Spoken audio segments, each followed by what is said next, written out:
So, okay. And just everyone knows, we have been asked by Aziz and Joseph to please record this, and for the students from Afghanistan, we will make sure that they would like us to record it. So we are respecting that and deciding what to do after the point, because we can't play catch up. So just for everyone's knowledge, it is being recorded at the request of our hosts. So first and foremost, welcome everyone to our first virtual town hall on working with students in crisis. We are really honored that you have all chosen to join us today, and we're excited to hear your voices and what questions that you have in working with students. My name is Trisha Bergantino, and I serve as the Vice President of Advocacy and Outreach for International ACAC. So in my role, what I do is, as issues arise, me along with my team members, and I want to acknowledge Daniel Marshner, he is here with me this morning. We work very hard, whether it be drafting statements, trying to contact colleagues and find resources in order to support students to the best of our abilities on a volunteer basis. That being said, International ACAC is the international wing of a national organization here in the United States, where we work with admission and college counselors, and we provide professional resources, whether it be trainings, connections, in the hopes of helping us further the opportunities of education for students worldwide. Joining us today, we do have several board members. I want to acknowledge that. First of all, our incoming president, Mr. Toribio, who is joining us from another conference right now, NAFSA. Thank you so much for joining us. We also have Allison Murray, who is our communications director. We have Mr. Wilson, who is one of our delegates. And I'm not sure, I can't see all the other ones, but I think that's all we have as far as board member goes. We also have two professional staff right now. We have Mr. Brendan Mack, who is our operations director at International ACAC, and we have Miss Lisa the Fantastic, who she goes out of her way to make sure that we get all the support that we need to reach out to our membership. Today, as we begin this conversation, we just ask people to be respectful and mindful. We do have students joining us from Afghanistan and from around the world. These young ladies have overcome tremendous challenges in pursuit of an education, and they have really done this with the help of Aziz Royesh, one of our members here, and also with the help of Mr. Joseph Highland. So today's conversation will be led by them. And so with that, Aziz, can I turn it over to you to start telling your story? Thank you, Trisha. It's my pleasure and honor that all of you have provided us with this forum, this platform, to share our message, and also to find a platform for a cooperation for the mutual cause, especially for the education of girls that we are having here. I would love to hear, firstly, before I start my words, from the students from Kabul, from Islamabad, from Saskatoon. I think if they could cover some of the points that I have, I would not need to go that then we'll have Q&A part of the discussions. If I found that there are something that I can then further give explanations or the details of that, or maybe the sum up, I will talk after them. Let's start from Kabul. Mahdia, are you there to start your words from Kabul? Please introduce yourself shortly and then start your words. Hello, everyone. I hope you are doing well. It's such a big honor to be here with all of you today. And on behalf of Young Girls, I would like to say directly to all of you, thank you, and you are a role model to the world. I am Mahdia, one of the students of Margaret High School, and today I'm going to tell you more about Afghanistan. Exactly 10 months ago, the Taliban entered in Kabul and they closed the door of the school towards Afghan girls. And today the girls can't go to school only because the Taliban are opposite of the girls. But still, I want to say for you that beside of these challenges, beside of this poverty, insecurity, and different kinds of challenges, we are working together and we are here for saying that we are together and we will continue our education. Education is the foundation of progress and development. And I'm pretty sure that if we get education, we will be the champion of the peace and we will bring peace in around of the world. And I believe that each one of these girls are able to get education and they will be a leader for tomorrow and they will change the destiny of a lot of people. So far, my experience in Kabul, when the Taliban came in Kabul, I was shocked and I said for myself that what should I do? And I was very disappointed about everything. But after some day, when I asked my friends that, what is your situation? And what do you think about your future? They're trying to continue their education. They're hopeful about their future. But I found it very tough and difficult. And they're saying that, what should we do? But through our through the politeness, even we are always girls trying to be polite in any situation, even we are complaining about some things or some situation. But today I want to say that the hand that rocks the cradle, the pre-creator, the mother of tomorrow changed the destiny of civilization. And I believe these girls are able to do everything that they want. And also, I want to say that I don't hate the Taliban. I don't hate because they are in this situation, they are making restrictive rules only because they didn't get education. They couldn't go to school or some of the time they couldn't have an opportunity to go anywhere. Because of that reason, they are not, they can't understand each one of us, especially the girls, that the girls have dreams and they should go to school and that is their right to get education. And also I want to say, beside of these challenges, in Marathon High School, we have a lot of girls, they're very talented and they have a lot of dreams. And I want to say, still I have a dream. My dreams are rooted with Afghan girls' dream. And still we believe and we have a dream that tomorrow will be for us. And tomorrow we will separate the love like a virus in any land, in any environment. It doesn't matter the Taliban closed the door of the school. It doesn't matter the Taliban are saying that you're a girl and it's a big crime. And I want to say, it is not a big crime to be a girl. It's our right, and we have to live peacefully without any fear, without any challenge.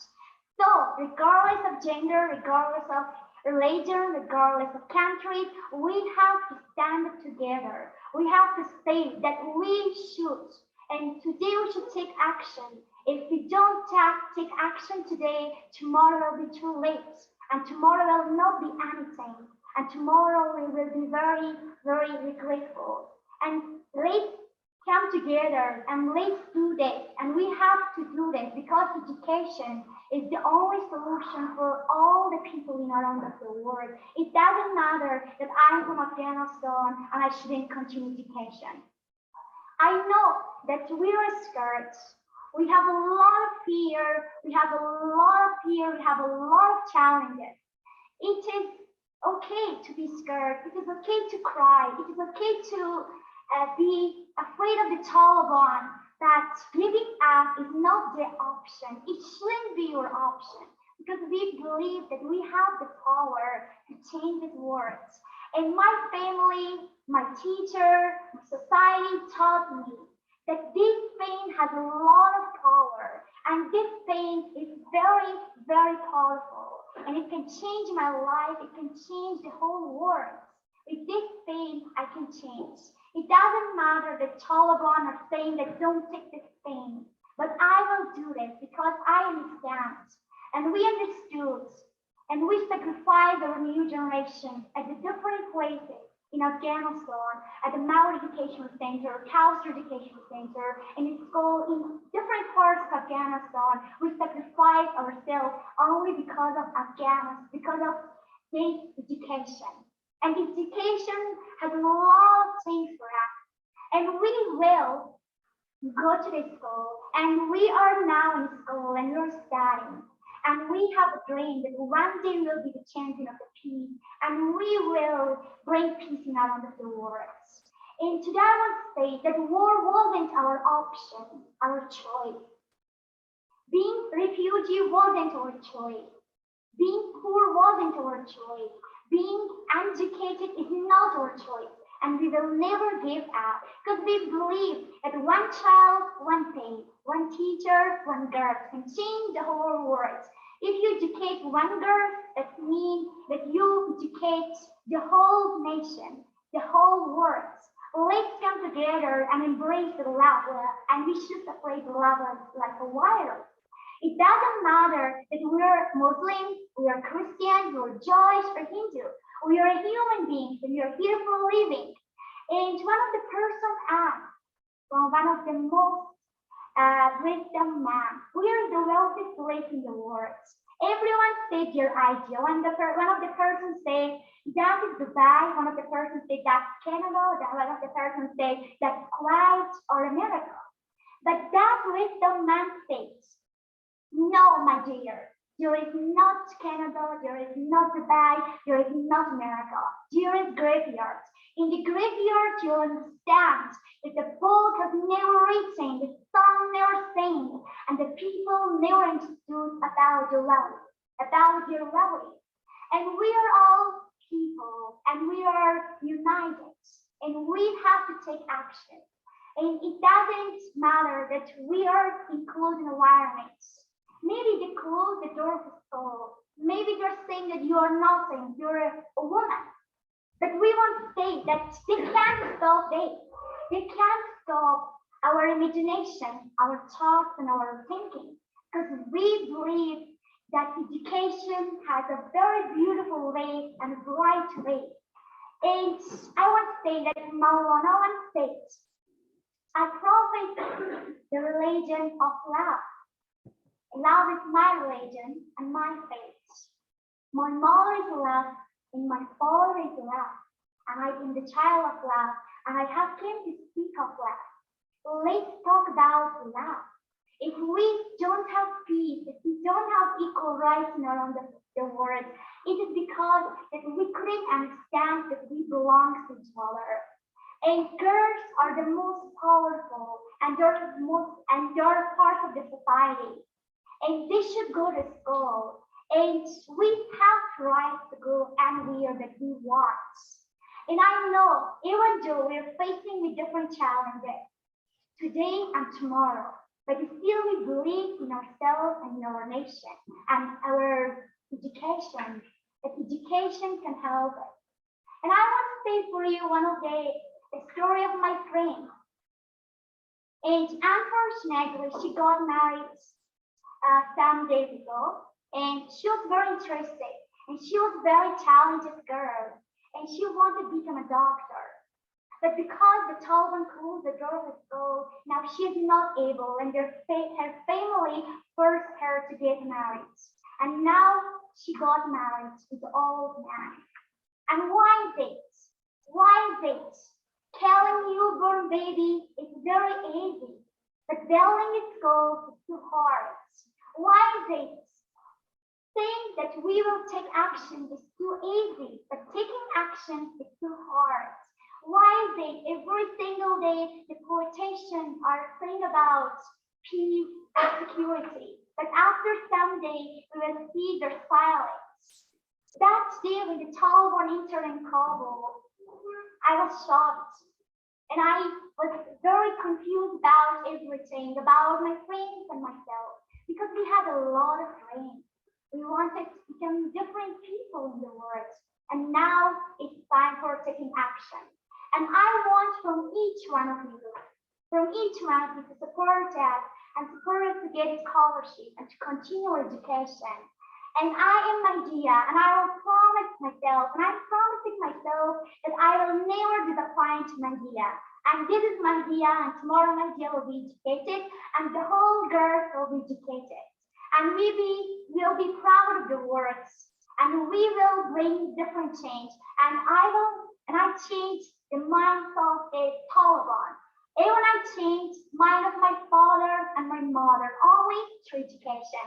And this book is very meaningful for me, and I will continue, and we will continue. As Mother Teresa says, none of us, including me, ever do a great job. But with great love and together we can make a very beautiful world without any war. Let's stand up together, and we should say we are together, and we are one, and we are all people, and we are human beings, and we are here for bringing change. And let's make paradise in this world, not in another world. And don't be silent. Thank you very much. Thank you. Thanks, Mahdia, for your beautiful words, the power of affirmation that you express here. Let's now go to Najia. Najia from Islamabad. There are lots of girls behind you in the backyard, yeah? First of all, I want to thank that you gave us all the opportunity to speak at this forum. This is Najia Ibrahimi talking from Islamabad. There are a lot of my friends that they are sitting behind me. So I want to start with an African proverb which says, if you illiterate a man, you educate individual. But if you educate a woman, you educate a nation. So my journey started when I graduated from Marifat High School in 2013. And then in 2014, I received a scholarship to study at Asian University for Women, which locates in Chittagong, Bangladesh. At the same year, my brother also received a scholarship to study his bachelor in Turkey. But however, the point is, like, there were two different attitudes towards us. I remember that my aunt told me that you don't need to go because you're a girl and you need to stay at home. You need to take care of your mother. But as I was determined, I thought that, okay, my gender should not be a barrier towards reaching to my goal and my dreams and my good wishes for myself, my family, and my community. That's why I left Afghanistan in 2014. And then I returned back in 2018. And I started my fellowship in the Ministry of Counter-Narcotics. Later on in 2019, I joined UNAMA and working as an Associate Political Affairs Officer as a UNB. But the interesting point is that a society that wanted me to be quiet all the time in the social gatherings and family events and all the social places, but I was working as an Associate Political Affairs in the most prestigious organization, which is, of course, United Nations Assistant Mission in Afghanistan. And I was observing political changes in the country, and I observed 2019 presidential election. I told this story because this is not the story of just myself. This is the story of thousands of Hazara girls in Afghanistan that they have worked hard and they achieved things not easily. Talking frankly, it was not easy for all of us to achieve these things. For instance, the right to education, it was not easy. Families at the beginning, they resisted. They rejected their girls not to go to school. You're a girl, simply because of their gender. But later on, when we returned back to Afghanistan, like me, there were hundreds of Hazara girls and thousands of them that they went for scholarship and they came back to Afghanistan to serve for the community. And later on, we practiced like the right to education, freedom of speech, freedom of movement, and political participation. We have joined several protests in Afghanistan, in Kabul, because things were not the way that they should be in Afghanistan. And we didn't like that situation in the country. So we protested. We were a woman, we were a girl, but we protested because things were not the way that they should be. And there were, like this, there were the examples of other girls. But the worth mentioning point is that in Afghanistan, the life is not easy for a girl, like to be educated, to go to school, to go abroad. Mahdia talked from Kabul. Her story is different from me and the girls who are sitting here and those who are left in Afghanistan, because we are from a generation of maybe 2019s or 2000s. So for us, it took a long time to change social norms, to change gender-related tables in Afghanistan. And then this time came in 2000 that we had a lot of women that they could do cycling, they could go and work, and they could have their own financial independence. They were working in NGOs, international NGOs, embassies, union organizations, and a lot more were there, and they were running their own businesses in the Hazara populated area, which is west of the Kabul city. So this change didn't happen at one night. It took a long time for us and for our teachers and those who invested on girls' education. And Afghanistan witnessed that girls can do something and they can bring change. So as a global citizens, we are all that sitting here, we want to bring change in the world. There are some parts of the world that they are struggling with poverty. Some of them, they are struggling with war and conflict like Afghanistan. And some of them, they are struggling with other factors, inequality. So we want to change something in the future. Of course, we have our homeland, which is Afghanistan, and we want to change several things in Afghanistan. Things are not the way that they should be. So as a global citizens, international community always helped Afghan girls to be educated and to go further for studies and work outside of the country and inside Afghanistan and bring change, to be an agent of change.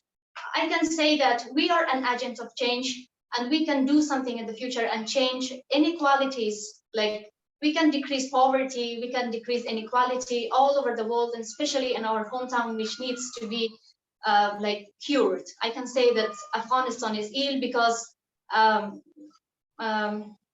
one thing is which is really deep-rooted in Afghanistan, that is conflict and war. So we need to do something for that. And I really thank the international community that they always cared for education, and especially for girls. And we have a long way to go still, and we need to do those things to bring change in Afghanistan. Thank you so much for giving us the time to speak at this forum. Thank you.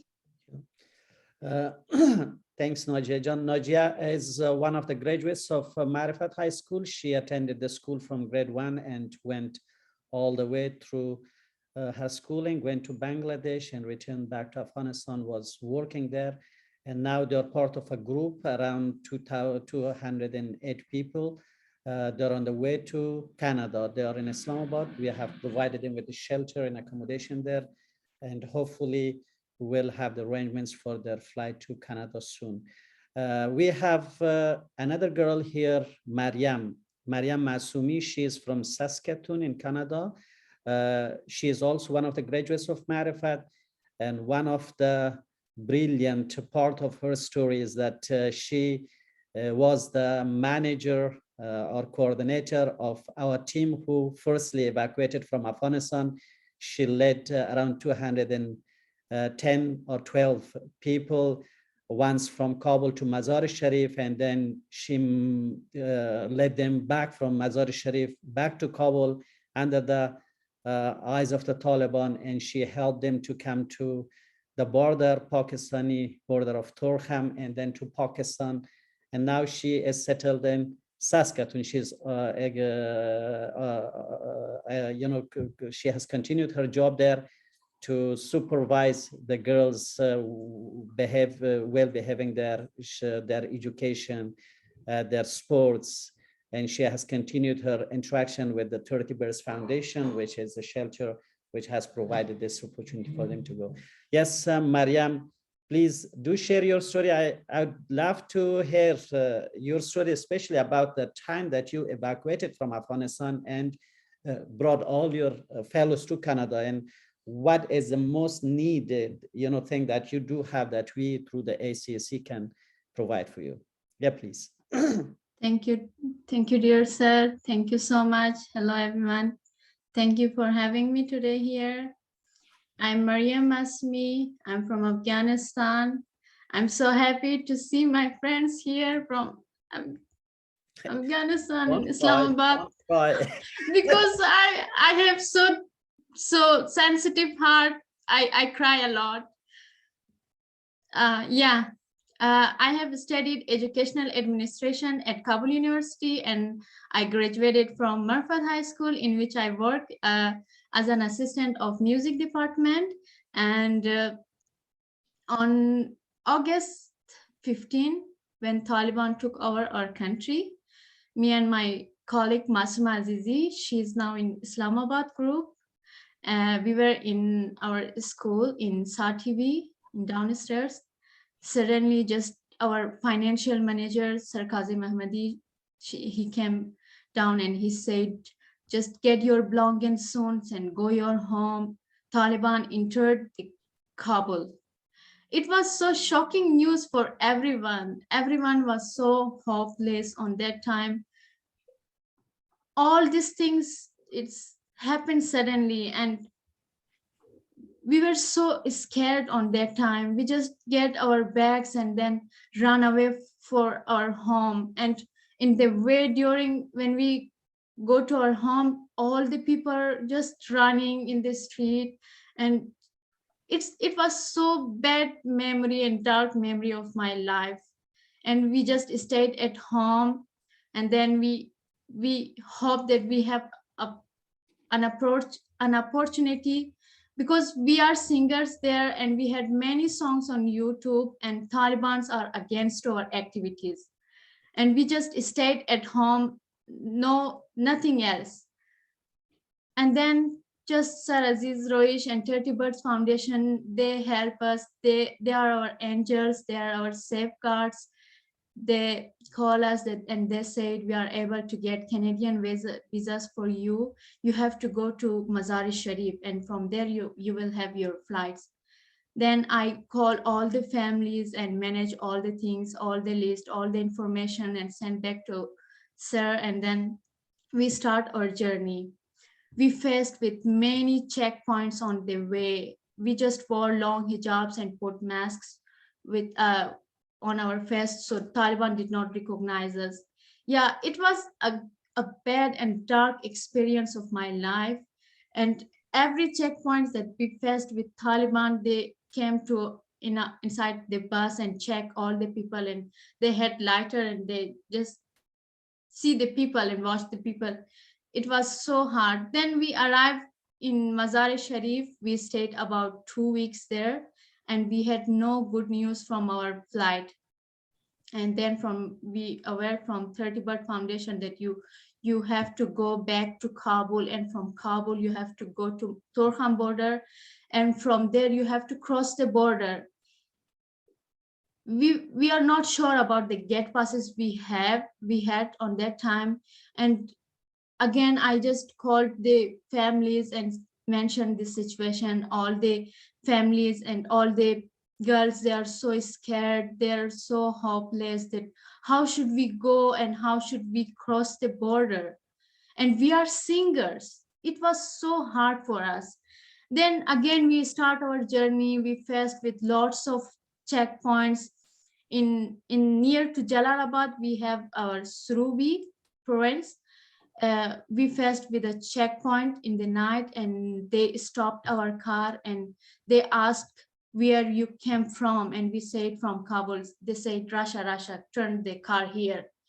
They checked our bag and asked something, what do you have inside your bags? And we said that nothing. On that time, I just crying and hide my mobile. We didn't bring any document with us to show that we are singer, to show that we are in Marfat High School, and to show that we are Hazara. You know, Hazara are the most targeted people in Afghanistan. And as you know from the news, we have lots of bomb blasting in specific area, especially in Dashti Barchi, because we are Hazara and we love education, we love improvement.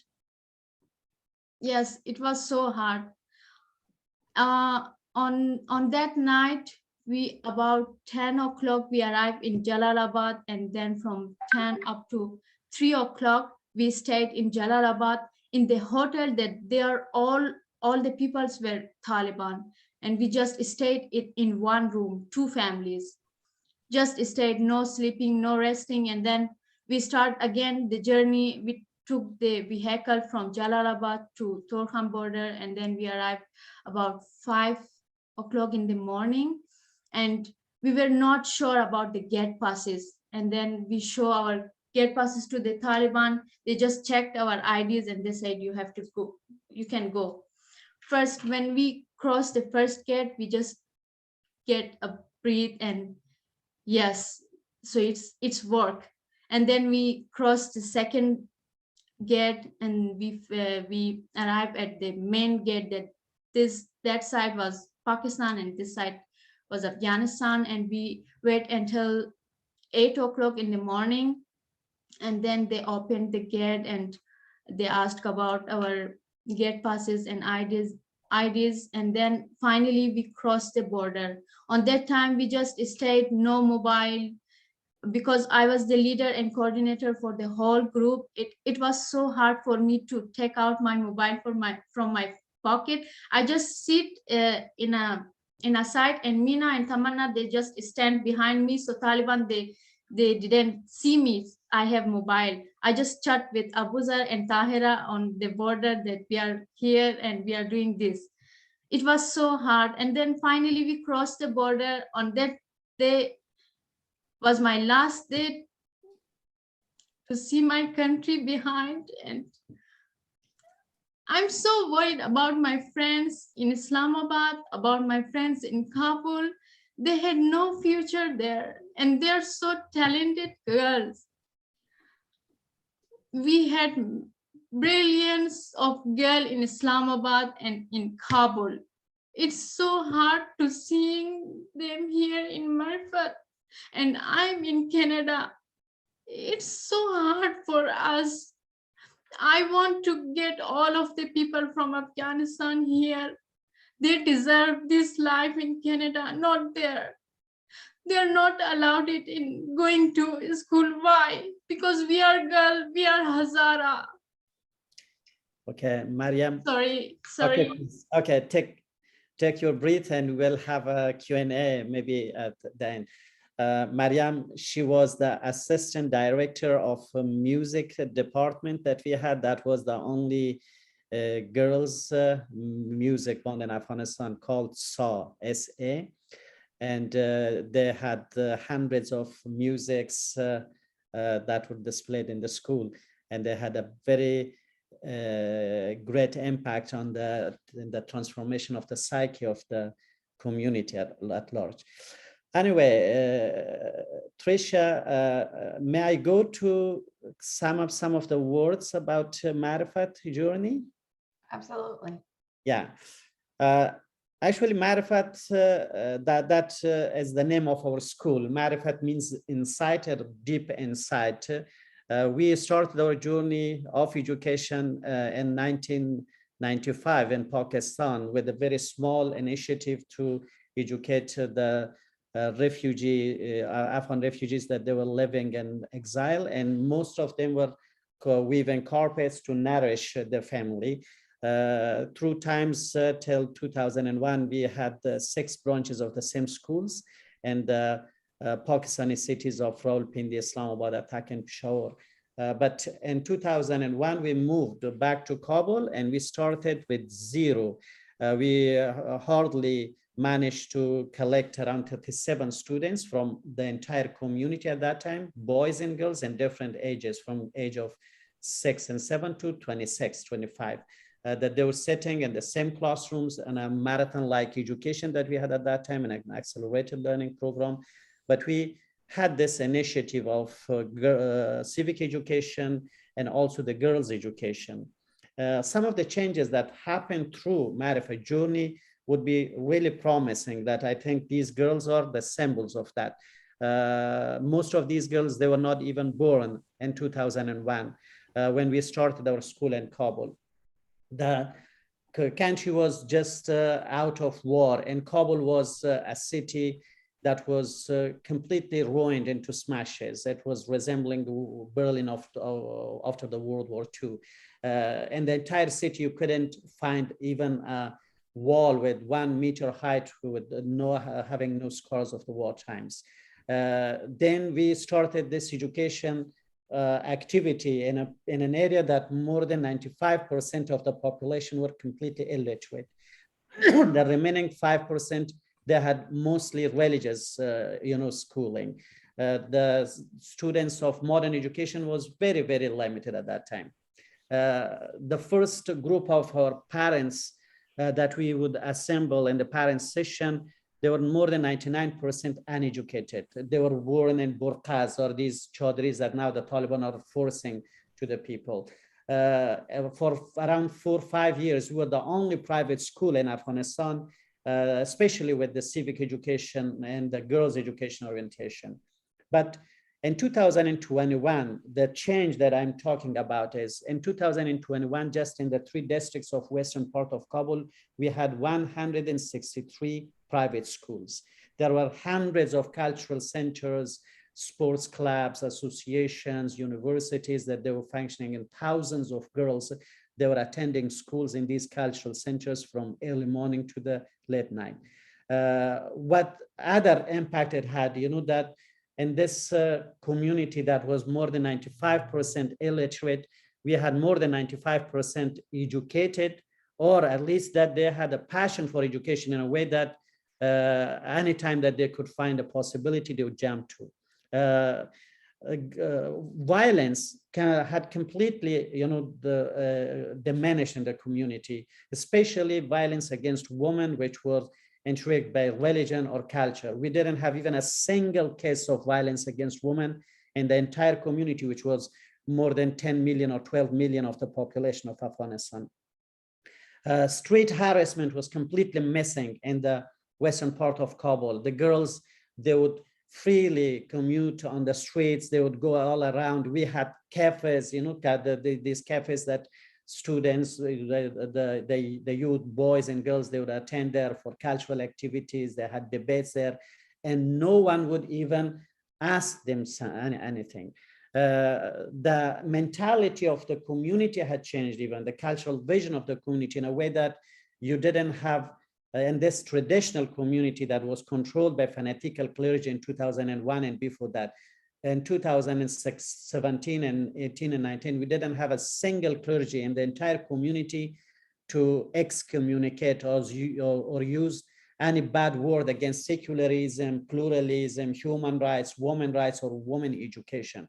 We had hundreds of clergy even to stand on the podium and to encourage people for democratic practices, to send their kids to school.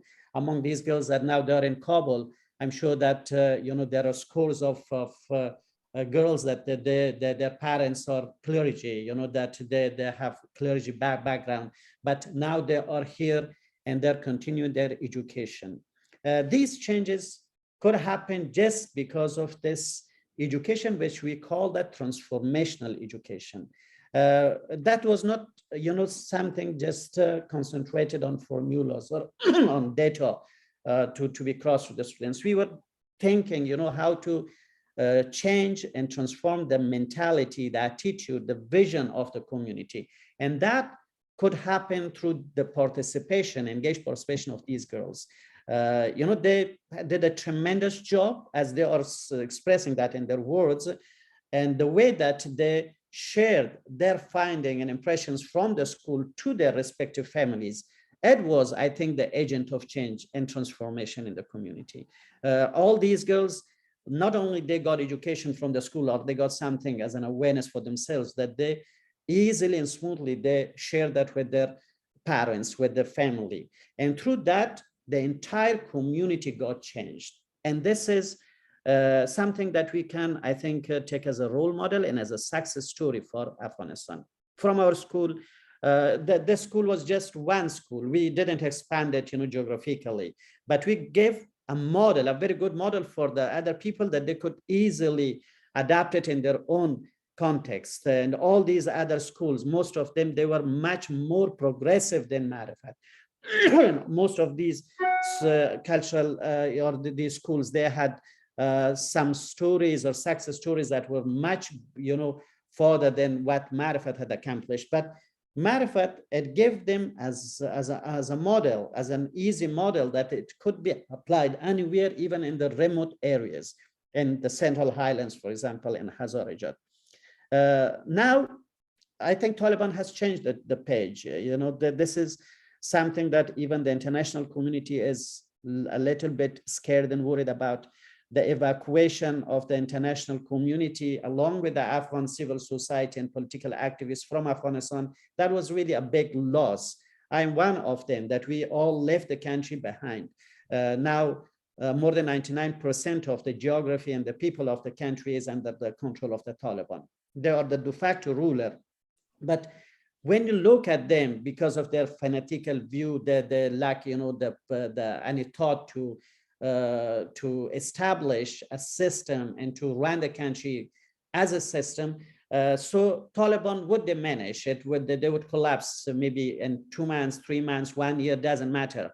But the fear that I do have is for the future of the country, the vacuum that would be left behind because after the Taliban collapses this time. So my experience in the Marifat High School or this journey of education shows that if you really educate the people, if you change the local population and empower the population, then the changes in political structure would not be collapsing or hampering the entire community, the system. This happened in the Hazara community, and I think that can happen in Afghanistan as well. Because of that, I think now ACAC here as a forum that can share our passion for education, and they have also lots of experiences from around the world. They can support us and cooperate us with this very big mission. I really hope that these girls that they are left behind in Afghanistan, they continue their education. We have continued that. There are around 450 of them, even from December last year. They have continued their education. They have not stopped that. And the good point is that they have dealt with their education in a way that Taliban have also not put them in restrictions, and they have also been, somehow encouraging them to do that. We have, taken some measures that is not provocative to the Taliban. We have segregated their classes. There are ladies, the women that they're educating them, they're also respecting their covering and their clothing when they are commuting on the streets. So these are some of the measures that they have done. And more importantly, I think that the way that they naturally deal with education, that has been productive in them, because the Taliban also feel that education for them is a kind of breathing. They're not talking of education as a rhetoric, or they're not talking that as a slogan against the Taliban. They have not gone, these girls have not gone to protest against the Taliban at all. As they said, they have not been hating the Taliban. They have not been even saying even a single word against the Taliban in their Facebook stories or something like that. Why? Because they know that the answer to the ignorance of the Taliban is this awareness of them, the pressure that the Taliban put on the women that can be eradicated just by education of girls and women. If they continue that, that would be, I think, opening new ways for them, for their dreams of tomorrow. Now we are a little bit worried about the security of these girls, especially in Kabul, because Taliban, they are not able to maintain the security. So there are vacuums that these schools, especially the girls, they would be attacked and targeted by the terrorist gangs. So we are now trying to, we have initiated a new approach, which is called cluster education, that the classes would be dispersed in the lanes and in the local communities, and each cluster would be teaching or educating 10 students, 15 students, and small scale sizes there. And we have asked all those girls that they have been university students, or they have been civil society activists, that they now cannot go out. They should now be changed into tutors, so they can train these girls that they are in the families. And hopefully that will be one of the good, successful, missions that we will go on. Now ACAC can, I think, support us and can cooperate us with in 3 main areas, if I can put that in that way. One is with the continuation of the girls' education in Kabul, in Afghanistan, because there are millions of these girls that they are left behind. So they cannot be evacuated, all of them, but they can continue their education in this way, that should not be stopped. How can we, encourage the even individuals to take part in that?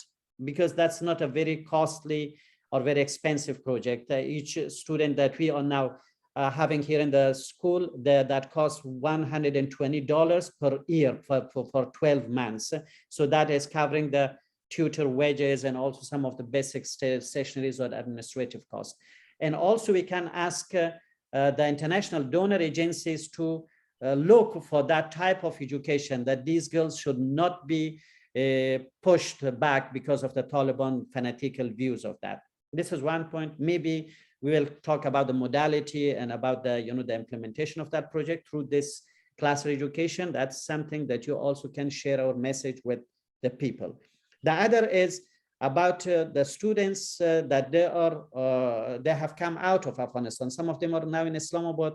There are around 210 members, maybe around 80 or 85 of them are girls that they are in different ages, from school ages to the university. So they do need scholarships, they do need educational opportunities. I would be very happy if any of the institutions that they can have the possibility reach to these girls and to provide them with this shelter and opportunity.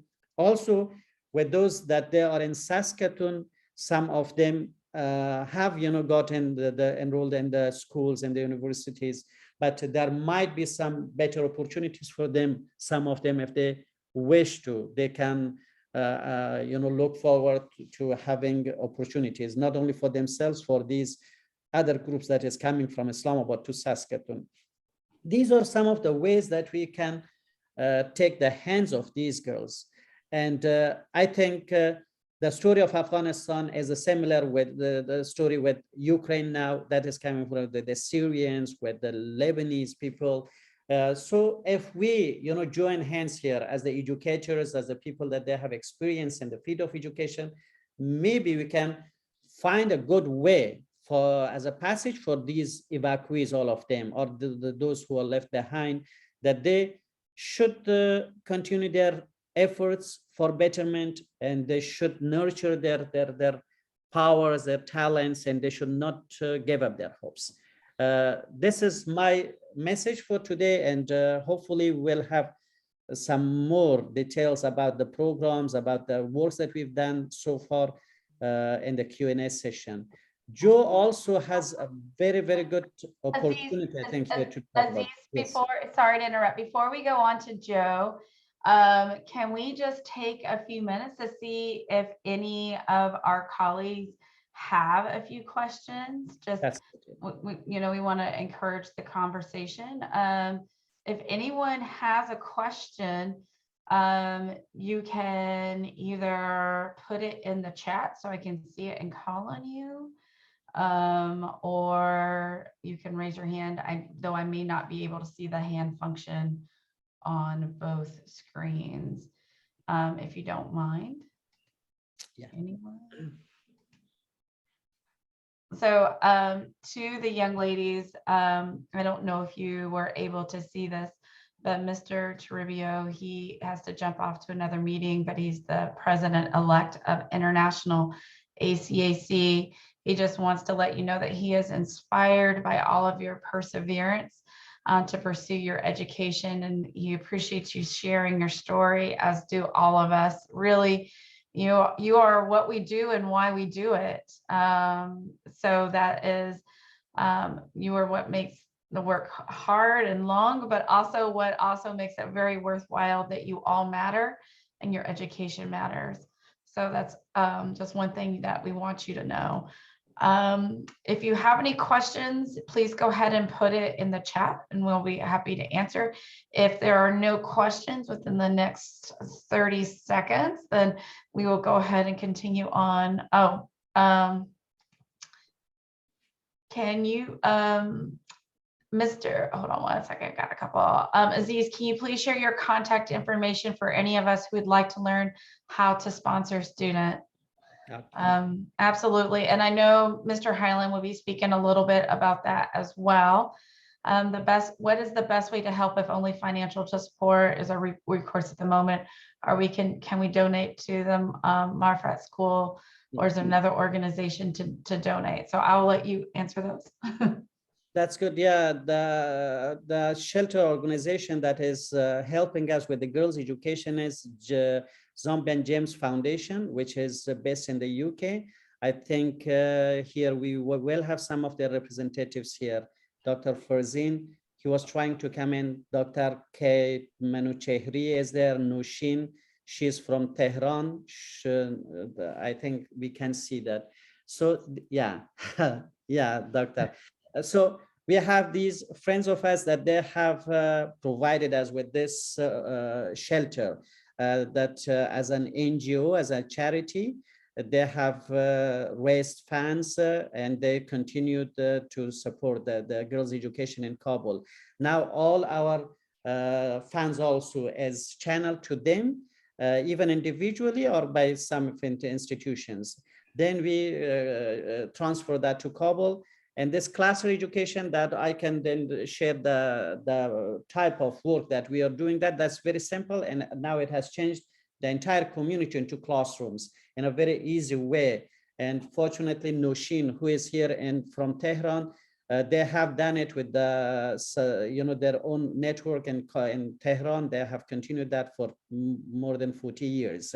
So we have used that model. And with the modality of the work that we had done with Marifat, also now the community is changed into the network of these cluster classes for the girls. So we can talk about that in detail, but now we have two more questions. Sorry, two more questions. What are some of the organizations and/or universities that are known to provide scholarships? Is there a resource, and if so, where are they listed? And then, similar questions, are students open to going anywhere in the world for their education, or are they only targeting certain regions?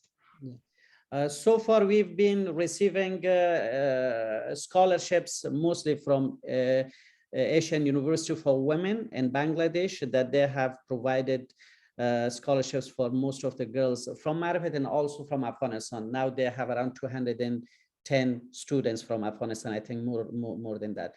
Also last year with the evacuation of girls from Afghanistan, they helped around 990 girls from their previous and the ongoing students to the United States, and now they are all in the American universities here. So I think Gen Next was also supporting us in finding scholarships for the students and to help them to sponsor that. We have ACFOF, now Joe is here. ACFOF has also been very supportive and with very big experience that they have in helping Afghan girls through their network. So these are some of these organizations or institutions that they have been partners to our work. But individually also, we've been in touch with some of the schools, universities that they have provided individual students with scholarships, 1, 2, or 3 of them.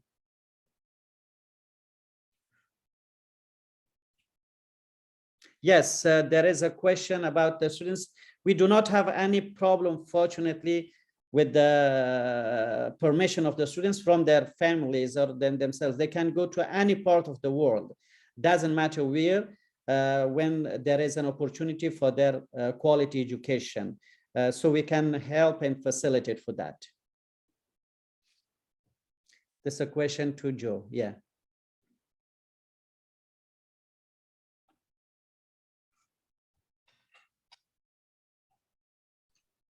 Joe, are you still there? I'm here. Okay. I was waiting for you to finish your question.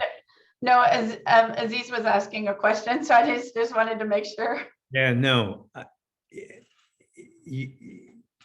I can answer the question. Let me start. Can I start by giving some background and build upon the story that Aziz said, and I'll answer any questions. So I've worked with Aziz over the years. As he said, our initiative has helped a number of students from Marifat.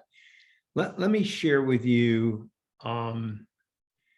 more what we're doing. I think the students are inspirational.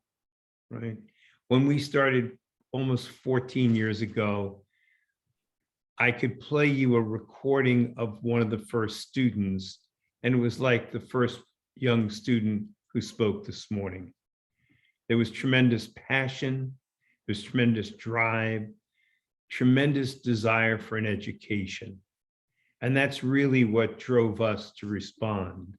So I don't want to spend a lot of time talking about what the need is. I think the need has been demonstrated by the students, by what Aziz has said. I'd like to focus more on what we're trying to do, where we need help, and what we hope to accomplish. So again, I've worked with Aziz over the years. The group that I'm involved with, the Afghan Girls Financial Assistance Fund, has a broader mandate than what you've heard so far. So yes, a number of our students are Hazara students, but we admit students to our program to help with their education from other ethnicities in Afghanistan as well. So we're not solely focused in one group or the other, but we are, in that sense, more broadly available for educational opportunities for other girls as part of the Afghan culture. And I think the need, while maybe not as pronounced, is there as well. Okay. The other thing is that several years ago, at the suggestion of the women in our program, we started admitting some men to our program. So our program is functioning primarily to educate women, but in addition provides educational support to young Afghan men. And the reason that we did that was because you don't change societal norms solely by educating women. You need to change the minds of men. And so when we find progressive women and men wanting education, we will help men as well as women. So we have a broader ethnicity. We have some men, but predominantly women. What do? Well, from the beginning, we have been trying to assist in the education of young Afghans who are committed to helping the Afghan people. So ours is simply not a scholarship fund. We don't raise money simply and provide scholarships. We're a private NGO in the US. We are privately funded. We have no government support. We have no corporate support. We are really based by individual support that funds our activities. When I say we look for students willing to help the Afghan people, that's an important linkage for us, okay? So if we can help provide an educational opportunity, we expect students to find ways to help the Afghan people. And I'll split my comments to two parts. The recent activity before August 15th of this year, and then post-Taliban, because our activities and the way in which students are giving back and helping Afghans is very different. So for years before the fall of the country to the Taliban, we would bring young Afghans seeking higher education, mainly college education, to the US or fund them and in country at the American University of Afghanistan, or as Aziz said, in Bangladesh or in India at other higher education institutions. And we asked them to help the Afghan people, and we would send all our students home every summer so they can maintain cultural, familial ties and undertake projects. I'll give you a couple of examples of projects they undertook. We built 6 libraries in high schools in Afghanistan. All these projects are driven by the students themselves. I mentor them through the activity, believing that doing project work complements the formal education they're getting in a college. They don't get the experience of trying to make something happen in real time from their educational classes. So we see it as complementary. So women in our program went home. They sought permission from the government, got that permission, undertook roles women never would do in the country, and grew personally. But through their effort, we were reaching probably 1,000 to 1,500 young women each week, providing a resource center for them to come to. And as Aziz said, Marifat was a pioneer, an initiative, but what grew around it in the western part of Kabul, where many of our libraries were opportunities at other institutional settings. Ours started as a library for girls in school. It became a resource center when the first older woman, meaning 30 years old, who was illiterate, asked if we could do literacy classes. So we expanded, we did literacy classes, computer training, many of the things that were needed in the next iteration of education. And our students were the pioneers who brought that opportunity back into the country. We did projects on women's health. In parts of Bamiyan province, the women die in childbirth at either the highest rate in the world or the second highest rate in the world. Part of their problem is nutritional deficiencies. One of our students spent time to figure out how to augment the diet. We set up programs that became self-sufficient for growing crops, getting food stock that would improve their nutritional intake.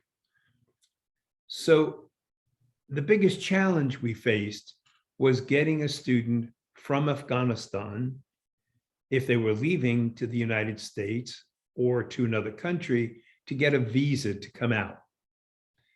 And in order to do that, our students had to convince the US government they were coming for education, would return home. In all the years we operated, we only had one student who couldn't get a visa. So that was pretty successful. Now shift to post August 15th, and how have we had to adjust what we're doing? First of all, as Aziz said, there are just thousands and thousands and probably millions of young women who grew up with a dream of education, where the dream with the withdrawal of American troops collapsed. The world changed overnight. And so we have been flooded with applications to our program, and we're admitting this year probably 5 times what we've ever admitted on an annual basis before. We've expanded from providing support for college education to high school education and graduate school education. So in helping students who are either in Afghanistan still or in the diaspora, and they're all over. Aziz mentioned Islamabad, we have students there. We brought them from Uganda, we brought them from nations around the world. We have students in our program in Australia now. They dispersed for safety reasons to Canada or to other places. So we are working hard to respond to a tremendous need. And we're raising money to provide the educational support and to get students here. Someone asked earlier about colleges. Our program does not fund tuition, room, and board. We can't raise enough money to do it. We provide the ancillary support, a computer, a phone, health insurance, okay? So we have built a network of relationships with colleges and universities in the US where we can bring students and seek scholarship support. We're expanding that network greatly because of the volume of students needing help today. So we are continuing the effort to educate young Afghans, placing them in institutions of higher learning here. We have some, as I say, outside of the US as well that we're supporting. We've added support for families back home. It's very hard to be a student in Canada, in the US, wherever you are safely, and to have friends, as you could hear from the young woman in Saskatchewan, or family struggling to survive back home.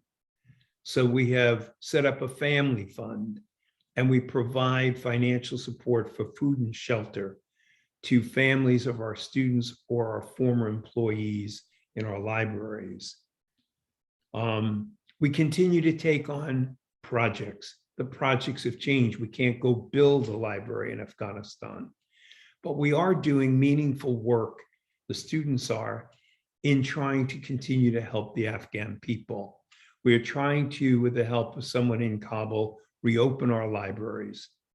We've been asked to help fund and build a resource center in a school similar to Marifat, so that those students who are there can get the benefit of that expanded opportunity.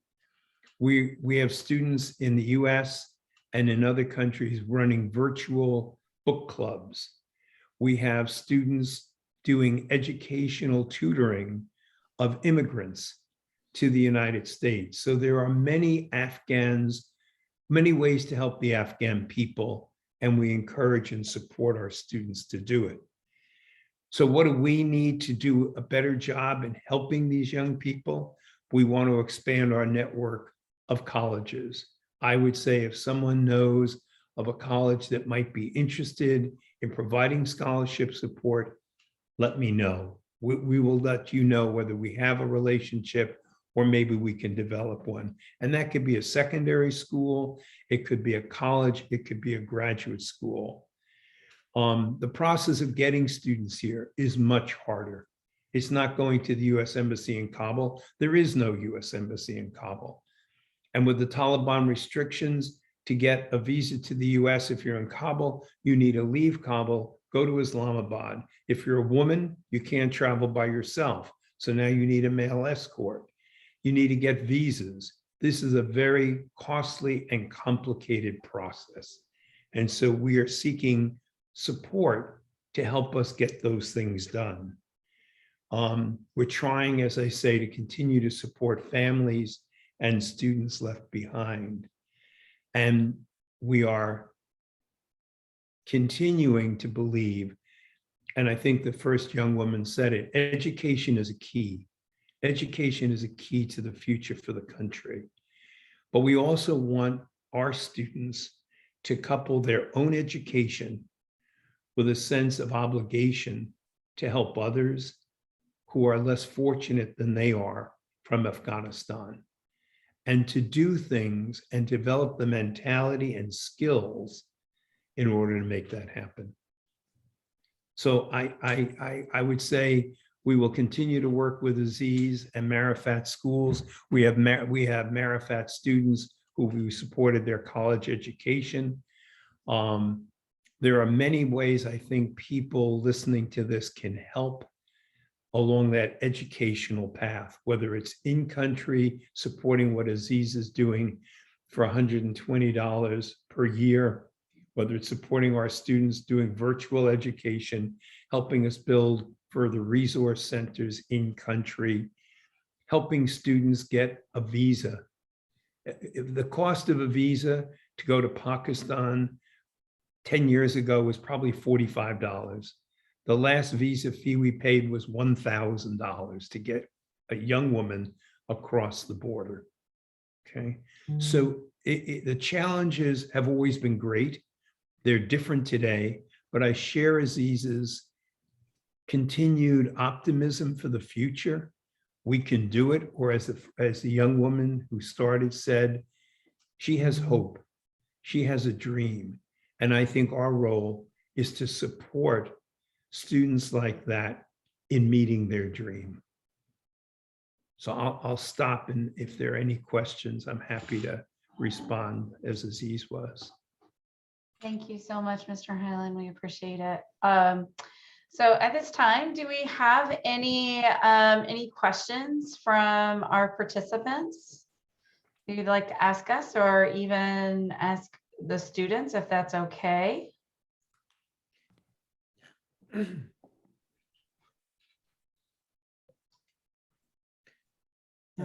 Before, tell the other participants start their comments. Trisha, as Joe also mentioned, I think we are still in the process of an evolutionary growth in Afghanistan. I don't think that the Taliban have changed everything. They have changed the political system that maybe now that the ruling of the country that has affected the lives of the ordinary people across the country, and also it has affected the relation of Afghanistan with the international community in terms of assistance in these educational opportunities or some initiatives. But that ground, when we look, there is not much changed. Even in the way that the people have been dealing with their daily issues as education or facing with the problems and their daily activities. The one thing that we can do, I think, as the educators, especially through the ACSC, is to make a linkage between all these activities, which are at the end of the day, which are trying to nurture a new generation of the country. Individuals, maybe there are millions of girls now in Afghanistan that are really left disadvantaged. No one can reach them, and even no one can know where they are. But we can give them inspirations through some of the model activities.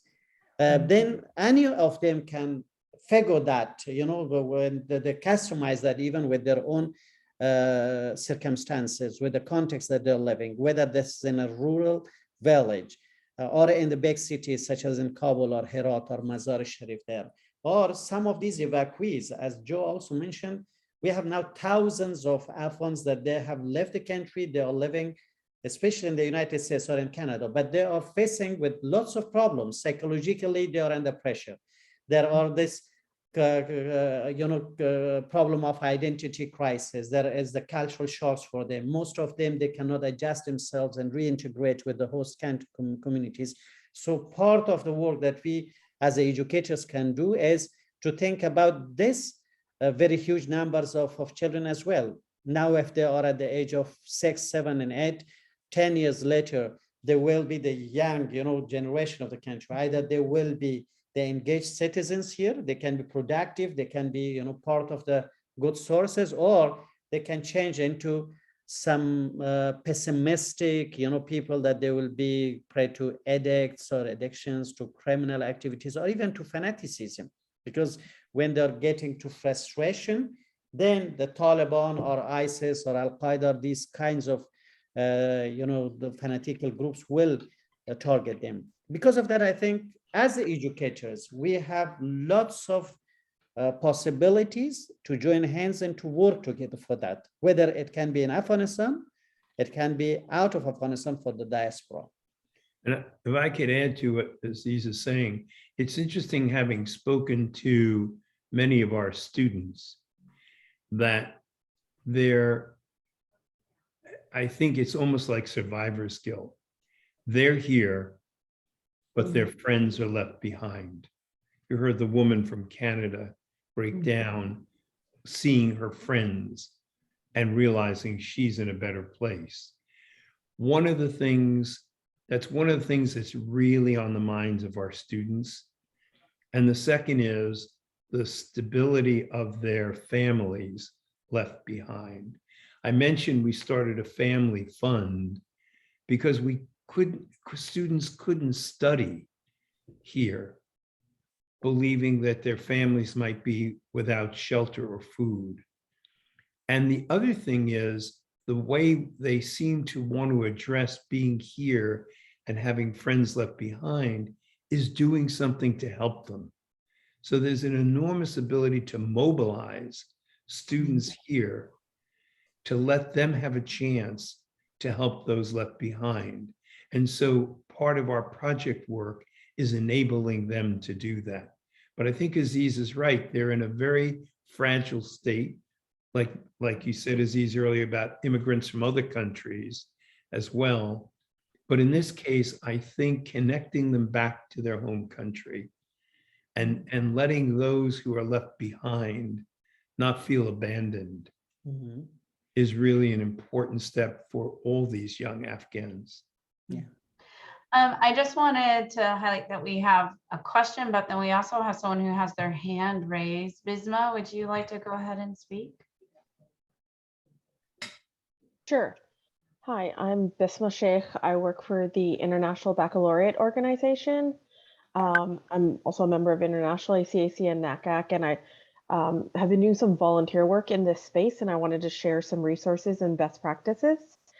So outside of my role working in recognition and working with universities, I've been volunteering since August in Afghan refugee resettlement in the US, so in the Washington, D.C. area, Northern Virginia. So basically before the first flights even landed at Dulles Airport in Virginia, we were putting together welcome kits for the people coming to Northern Virginia Community College, if you're familiar. And then they went to the Expo Center, and from there people were sent to bases, and then they were eventually resettled. So through that process, we've been doing a lot of resource-based work, just getting them to that settlement place. But once people were starting to get settled in houses and in cities, then the conversation became about getting them settled into their day-to-day life. And so being a part of International ACAC, I wanted to just share some of the work we're doing and the way that it might connect for members and takeaways that might be helpful as practitioners in this space. So obviously there's a lot of work we're doing on getting people their social benefits, SNAP, WIC benefits, if that's applicable, if they have children, getting Medicaid, getting all those things set up so that they can start their lives. But the difference with the Afghan refugee population that we've seen coming into the US is that often, because everyone came under the humanitarian parolee status, even if they had other statuses, everyone was brought in under humanitarian parolee, but a lot of people were already well on their way to being resettled in the US prior to the Taliban's takeover of Kabul anyway. So a lot of these people, families were able to quickly get residency, green cards within a matter of months of being in the US. And so that's really changed the conversation around admissions in state versus, different types of tuition structures, things like that. But the conversation we're having is that the admissions process in the US and in Canada is a little more complicated.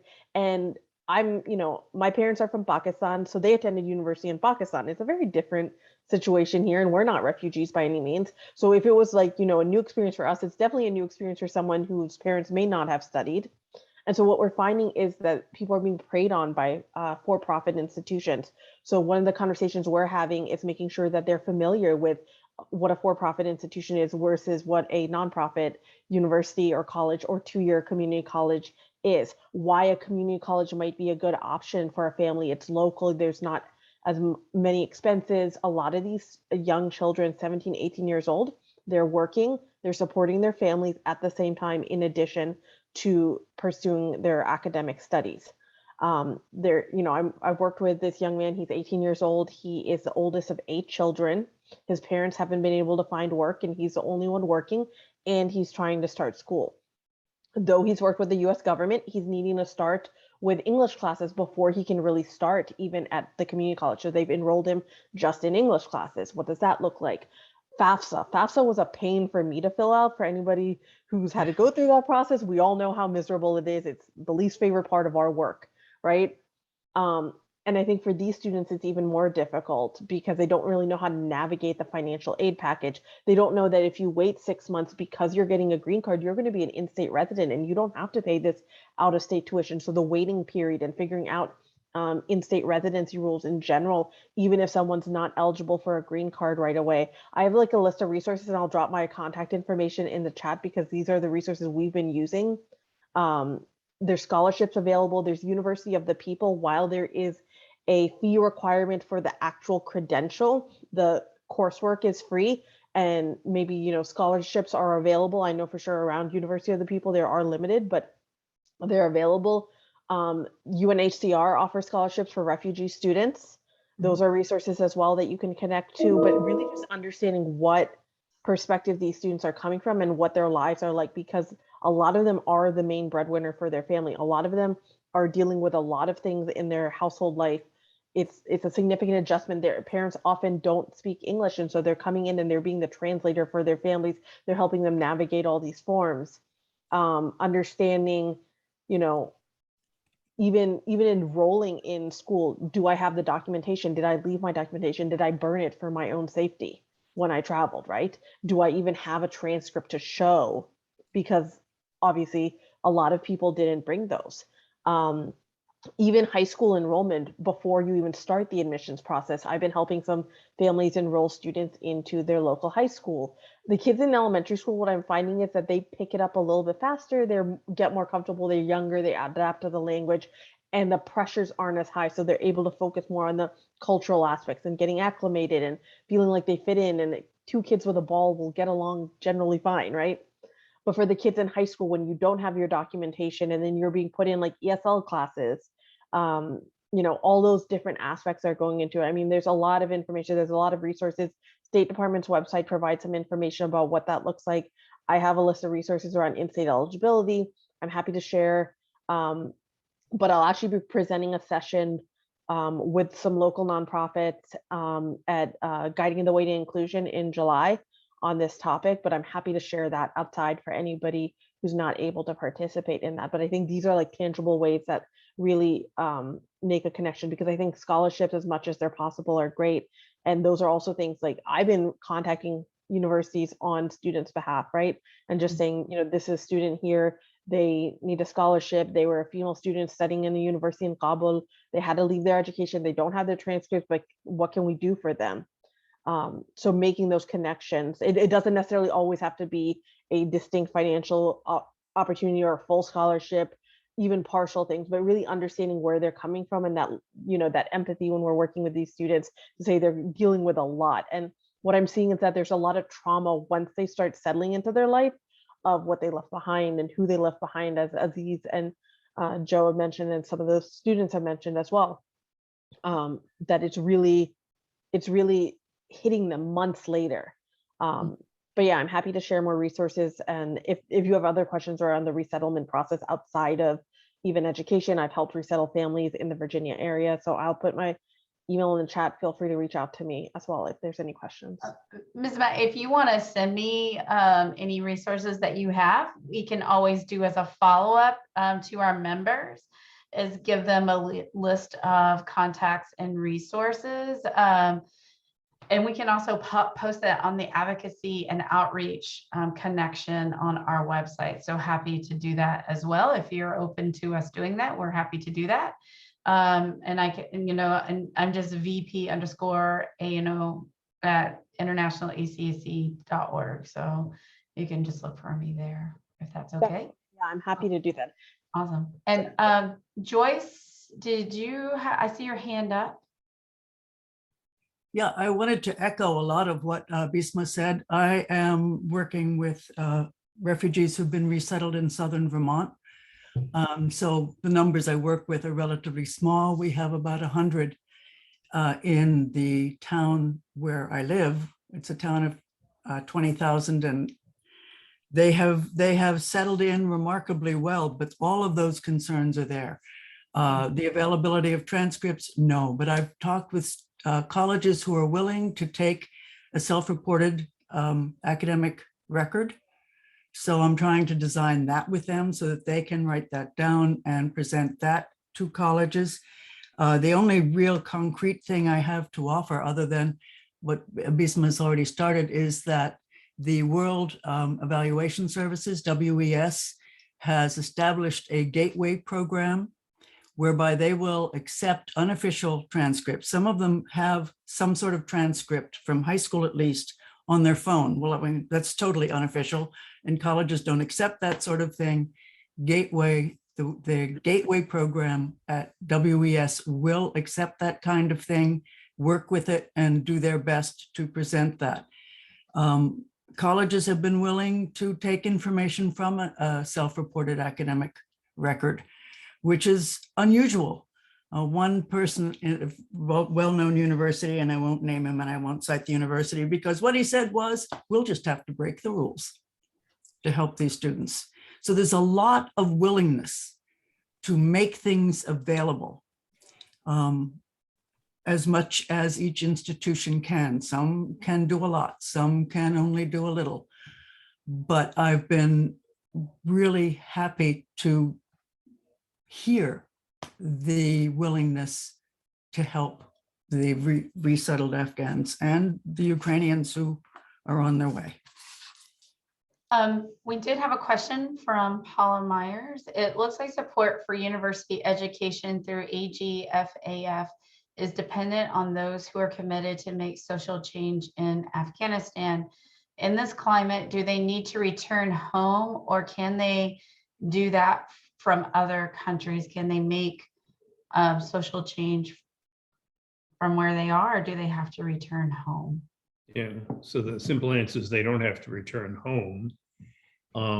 We have a number of students who are, as I said before, doing projects back home, either virtually or working with people back home in support of an initiative they undertake back home. And we have students who, as I said, are turning their effort to help to those outside of Afghanistan, to immigrants in this country. For example, I have one student at Bucknell who is a math major, and he's tutoring, I think, a half a dozen immigrant students who are struggling with their math curricula. So he's individually offering tutoring time as a way of helping the Afghan people. So no, I don't think anyone expects today for students to go back, but there are many ways to help even if you don't go home. Aziz, I see your hand. Yeah, thank you. As Besma also mentioned somehow, you know, for some of these students that are left behind in Kabul, especially the girls, one of the major questions is to accredit their education, because now in the educational program that we have provided for them, there are key subjects such as chemistry, physics, math, geometry, English, and so these are the key subjects. So that can be even used for their accreditation when they are applying for scholarships abroad as well. I wonder if in our connections in the ACAC, there are schools that they would be willing to provide evaluation opportunities for these students, that they should come and somehow take an evaluation on physics, chemistry, that should be given some equivalent credit when they are applying for scholarships abroad. They should be recognized as legal, because in Afghanistan now the Taliban, when they have banned girls' education, they will not provide them with the accreditation at all. This is a problem when they are coming out. How should they use this opportunity? The School of Nations, which is in Guyana, they have been doing that with certain schools in Iran, or the students in Iran or in back in Afghanistan. They have also told me that they can do that. If there are other schools or institutions that they can help us with that, I think that would be very helpful, that these students should be evaluated and they should be given some accreditation in physics, chemistry, English level, that they can use that when they are applying for scholarships. Can I have one thing too? I think our experience has been that for many schools, reading even the transcripts that used to come, right, were difficult to understand because they're very different.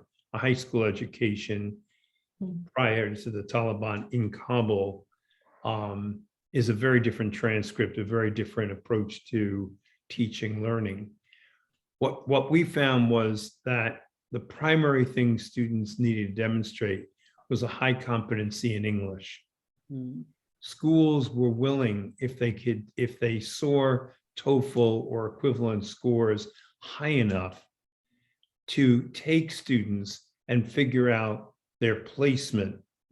I agree with Aziz that having some indication is helpful, but I haven't seen that as big a barrier as not having good English skills. If you don't have good English skills, they can't work with you within the system. Yeah, that's okay. Now, as far as resources, some of our colleagues have been so gracious as listing a couple of resources in the chat. So feel free to check out some of those resources as they become available. And just part of my job is being official timekeeper. So we have just under 30 minutes left available to us. But do you gentlemen or you ladies that are joining us from halfway around the world have any final thoughts that you would like to share with us or our members? I guess I would just ask that everyone, as they understand, I hope, the enormous need that exists, both for students left in country and those who are out, there are a panoply of educational needs. And I think all of us are trying to find ways to meet those needs. And I hope that what we've shared begins to give people less informed an idea of who to turn to, what resources they might use, what organizations they might contact. I mean, I'm happy to talk after this with anyone about what we're doing, or if we can help make a connection or a contact or whatever. And I think most of us would be willing to continue the dialogue that way. Aziz, for the students that you have helped place into higher education outside of Afghanistan, what places have been the easiest or less hurdles to jump over? You know, because in any situation, there are always different levels, whether it be financial or visas. And then where are they going to stay? What are they going to eat? You know, what are they going to wear? We know that we've had colleagues rally around certain students from different areas. We've heard those stories.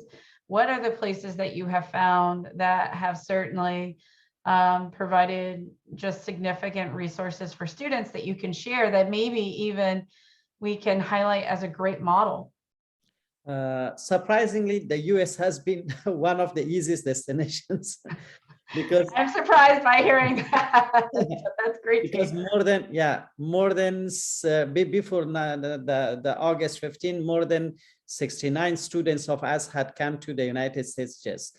Then we had Turkey that was also providing scholarships, and that was part of the program that the Turkish government would facilitate with the visa and others. India was the other easiest destination that would go on. Then Hong Kong University was good. You know, they were providing with very few restrictions. They would easily get the visas or these facilitation to go on. I think that is a matter of arrangements and some types of communications that you go on with that.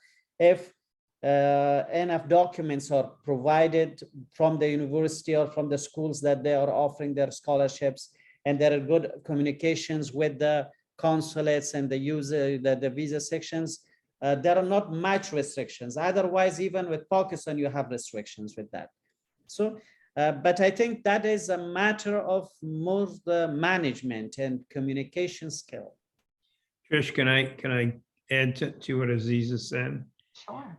I think it's an interesting evolution in terms of American universities and colleges. If you go back 12, 13 years, there was an enormous receptivity, scholarship support for young Afghan women at women's colleges in the US. Mount Holyoke, Smith, we had many students who went to women's colleges. They could see the need, they responded. I think because of financial constraints, that's no longer the case. They're not adverse, they take, but they don't have 6, 7 Afghan students entering at a time. There are schools, if you look at them, that value international community of learners. So I was just at a graduation a couple of weeks ago at Trinity College in Hartford. They put a big emphasis on having a diverse student body. So you can find sometimes schools that value having these type of students. But I think a lot of it for us has been that we have been able to identify young people like the ones you met today who have a thirst for education, who have developed English skills. I don't know how old the first young woman who spoke is from Kabul, but her English was, I thought, incredible.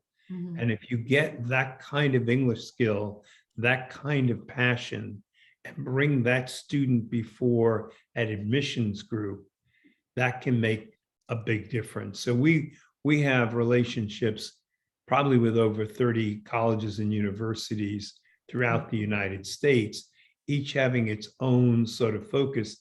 Today, I would say that certain colleges have made commitments, for example, to take former AUAF students or the Asian University students.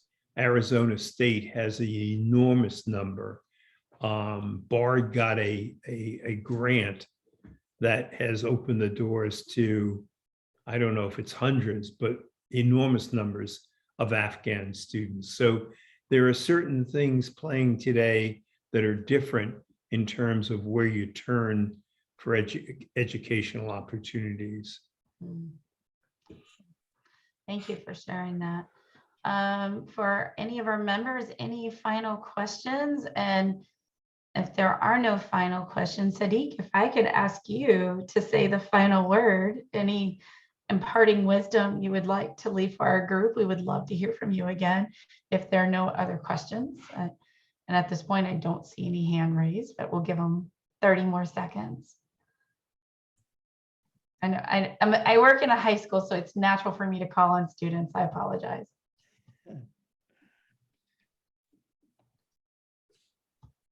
Okay, seeing none. Would you like to impart any final wisdom for us, Sadiq? Is she gonna be shy now? You're just waiting to hear. I know. Did I mispronounce her name? I'm like the worst at that. I think Sadiq is maybe their teacher or something because that's the name. Yeah. Mahdia, can you please come there? Mahdia. Oh, yeah. There she is. Okay. Yeah, wish to have some final words from you. We want to get scholarship and we want to continue education if that will be possible. And that's our choice. And we'll be very happy. Excellent. Yeah. Thank you so much. Yeah, any other student who has some specific question or some specific message here from Kabul, because you're the one who we are all looking to you. Yes. Good. So we are so happy that you're with us, and by doing this, we believe that humanity is still here, and we are so happy that you are helping us and you are supporting us. We'll be with you. Well, ladies, you are all inspirational, and thank you for continue to strive and persevere. You all deserve a round of applause. I'm sure if it didn't break down the walls, we would certainly shake the walls with just how incredible we all think that you are. And I just want to thank everyone for joining us and participating with us today. It is important that International ACAC, just in our mission, recognize just the incredible work of members who every day who strive to create access to education for everyone around the globe and overcome significant barriers to that. Aziz and his personal story is one of those, and how he spreads that passion and helping young women is truly inspirational and definitely going to be the highlight of my day. And so I just want to thank you, and thank you, Joseph, also for all of your work and that you're doing. And thank you, Bisma, for all the work that you're doing as well in Virginia. We will continue this conversation in person at the conference in New Mexico. I will not be there, but my faithful colleague, Daniel Marshner, will be there. If you haven't gotten to know him, please get to know him. And we will continue on this conversation of working with students in crisis and encouraging our colleagues to do a lot of the things that were spoken about here today. Document flexibility, overcoming those barriers and finding different ways to create access for students when really, they're coming with their hands and their hearts open and just wanting an opportunity. So thank you all for joining us. Thank you for being the heart of the organization. We appreciate it. We appreciate your advocacy. And we look forward to seeing you, goodness, in just a little over 6 weeks at the conference. So thank you, everyone. I appreciate it. Thank you. It was great. And Thank thanks you. for providing us with this opportunity. Hopefully we'll be in touch and we'll support and continue our support for these brilliant girls. We will not forget you. Absolutely. Right. Yeah. And Thank Miriam, I have a soft heart too. I cry at a drop of a hat, so I'm with you. So I get it. Yeah. Thank you. Mariam, don't be crying anymore. Okay. Everything will be changed. That's right. Mariam is the hero of our story because she led all her group in a time that was under the control of the Taliban. And she managed all this tough journey from hundreds of kilometers, to go to the north and to return back to Kabul and then to come to the border.